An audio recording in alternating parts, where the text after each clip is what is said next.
Hello everyone, welcome to my channel on engineering mathematics.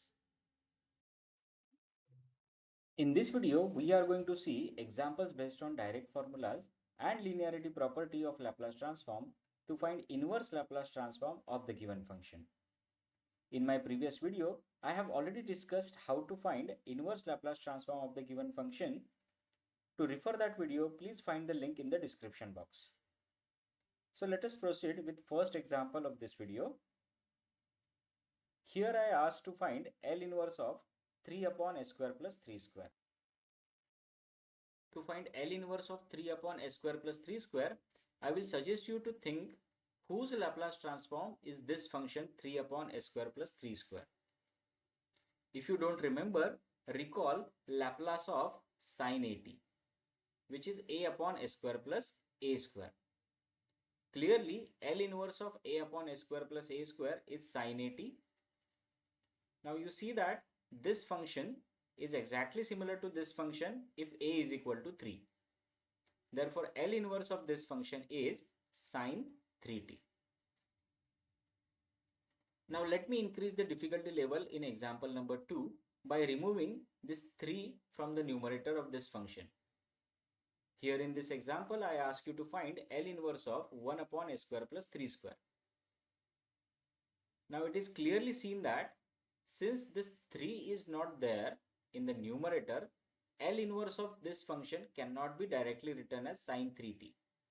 For that, we have to first bring 3 over here in the numerator. To do so, I will multiply and divide this function by 3. So L inverse of 1 upon s square plus 3 square can be seen as 1 by 3 into L inverse of 3 upon s square plus 3 square, which is equal to 1 by 3 into sine 3t. I hope you guys understood this answer. Now let us proceed for next example. In this example, we have to find L inverse of s upon s square plus 3 square. To find L inverse of s upon s square plus 3 square, think whose Laplace transform is this function. If you don't remember, recall Laplace transform of cos at. It is s upon s square plus a square. So L inverse of s upon s square plus a square is cos at.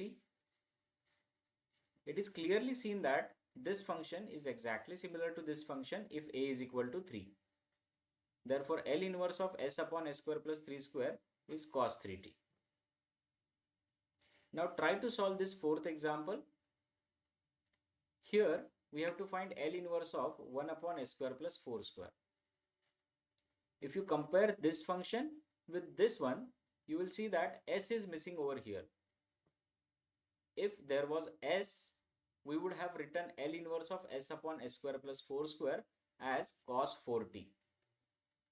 But since s is not there, what you will do?